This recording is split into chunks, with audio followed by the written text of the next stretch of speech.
Firefighters say once smoke detectors sounded, everyone ran out of the duplex except for a man and his wife sleeping in a second-story bedroom. They were forced to crawl onto the roof and wait for help, but within seconds, neighbors answered their calls. And if it wasn't for the neighbors over here, we'd have been dead. Michael Bertram is holding his family a little tighter now. I love you. I love you, Bob. And he has neighbors to thank. You guys are lifesavers, I'm telling you. If it wasn't for you guys, they would have never got out. We were upstairs sleeping, and my old lady woke up saying fire. We couldn't get downstairs, so he busted through the front window, got on the roof up there where you were trapped up there. When a fire sparked in their Springfield duplex on East Northern Avenue Sunday morning, neighbors were first to the rescue. She'd already come out and grabbed my extension ladder, and she had it dragged across the street and up on the porch. Erica Cantrell is an EMT. She says instinct just kicked in. It was fully engulfed by the time I got out the door and up the ladder. Everyone made it out safely except for Michael and his wife, trapped on the roof with nowhere to go. With neighbors' ladders stretching to the second floor, they were pulled to safety before firefighters even arrived. It's very stressful for us when we get a call like that where people potentially inside or even trapped on the roof and can't get off. So I'm very fortunate that under the circumstances they were able to get off before we got here. Thank you guys so much. Oh, you don't have to worry about it. We're just glad we could help. One woman was treated for smoke inhalation at the scene, but she's expected to be okay. The cause of the fire remains under investigation, although firefighters believe it may have been electrical. Kelly King, 2 News, working for you.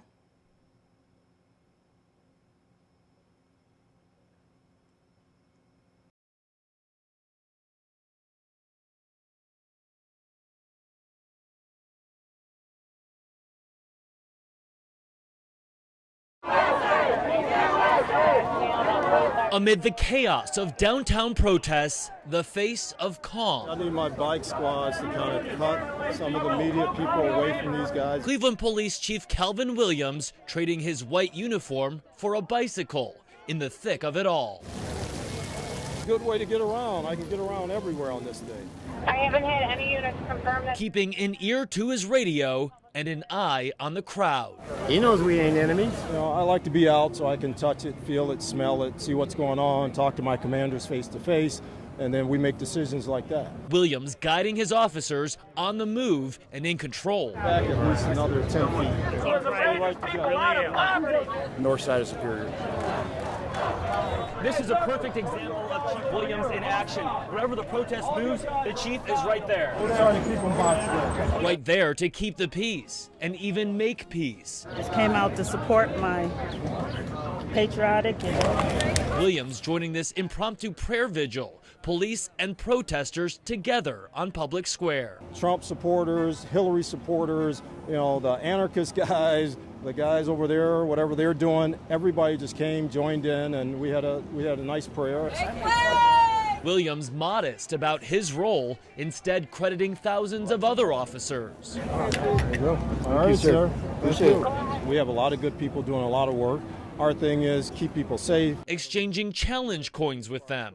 A token of thanks to officers here from as far as California. We have nothing but good things to say about Cleveland PD. And we prosper under capitalism. With the pressure on, trying to do the job that I swore to do. This leader delivered. In Cleveland, Matt Wright, Fox 8 News.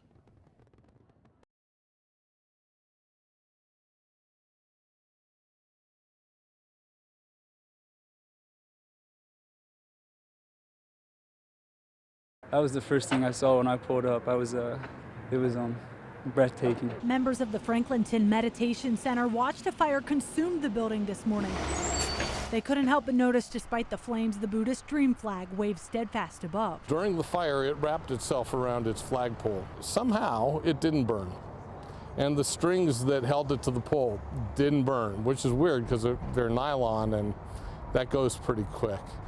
And as soon as they were done squirting down the tower, the flag unfurled and blew in the wind the whole rest of the time. When meditation director Eric Weinberg awoke to news of the fire, he rushed to Ridge Street to see what could be salvaged. It's sad. It was the home of many, many years of wonderful people coming together to learn and practice meditation and learn and practice compassion. Firefighters now ensure all the flames are out and confirm the building is totally destroyed.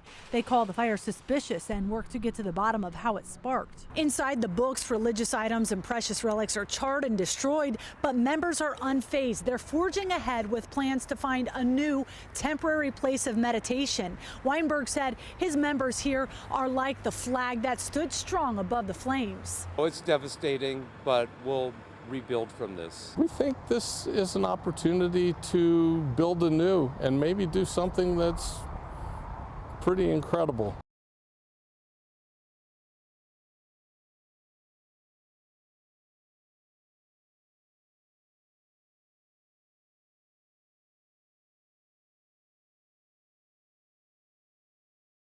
Somebody woke me up at 5 o'clock to tell me my barn was gone. This is all that's left of Dave Lavalley's garage. Minimum of $500,000 damage. His garage is his entire business. The Ross County man works in concessions at county fairs.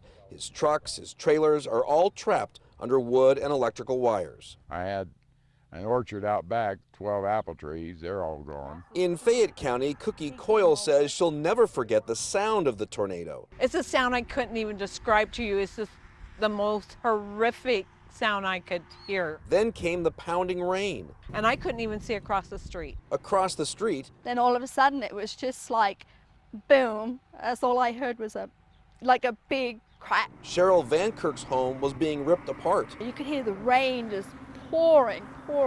Then all of a sudden, boom. That boom was her roof separating from her walls, followed by debris from her ceiling pouring into her living room. Things started falling down, and then I went, and the wind was like, I don't know if that was the wind or what, but it was horrible. Horrible because aside from her husband, her 2 great-grandchildren were inside.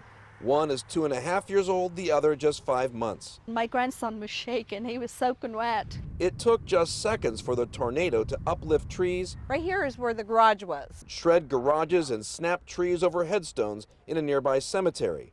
And while the 80-mile-per-hour winds did fray a lot of nerves, it was very, very scary. The one thing this twister didn't claim was a single life, including the eggs of this female killdeer, who were told sat in this driveway all night protecting her babies.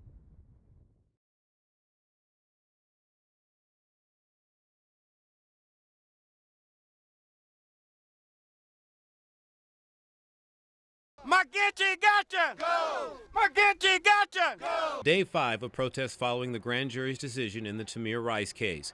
We're coming! Moving now from downtown to the neighborhood of the man that protesters claim is responsible for the outcome. About 50 people escorted by city police marched from Impet Park to the street where Cuyahoga County prosecutor Tim McGinty lives. The protesters say the prosecutor should have allowed a special prosecutor to hear the case in what they say would have been a true impartial hearing. Tamir Rice was shot dead by officers who responded to a call of a man with a gun at the Cadell Rec Center. It was later discovered that the 12-year-old had an airsoft pistol that closely resembled a real gun. Turn up, have no fear. Protesters accused McGinty of siding with police. He went into the grand jury already knowing what he wanted in on the other side. He has made hypocrisy out of democracy. As city police and sheriff's deputies surrounded the home, protesters also called for McGinty's resignation. And to symbolize the time that it took before medical aid could reach Tamir Rice, protesters spread out and lay on the sidewalk in front of the prosecutor's home. Yeah, lay down if you can. And for those who could, they spent 4 minutes on the cold ground, some in the mud. And for Rice's family, it was a gesture that left them speechless. Very emotional to have to actually go through this process, because you would have thought that the prosecutor would have rendered some type of justice. So to see all this support that comes out weekly for Tamir is very overwhelming. Hey, ho, ho, McGinty has got to go. Protesters say taking it to the streets is only a part of this. They say the next step is the ballot box. And not forget Samaria and her 3 other children. And Latanya Goldsby represented Tamir's family at the rally. She says they don't want to see the effort stop at just protests. It has to be an effort to change the system. We are here to support this family. is no words that can describe how heinous this action was. The fact that a 12-year-old could not receive justice in the criminal justice system is just ridiculous. So we are asking people to rally at the polls and vote McGinty out of office. In Cleveland, Roosevelt Leftwich, Fox 8 News.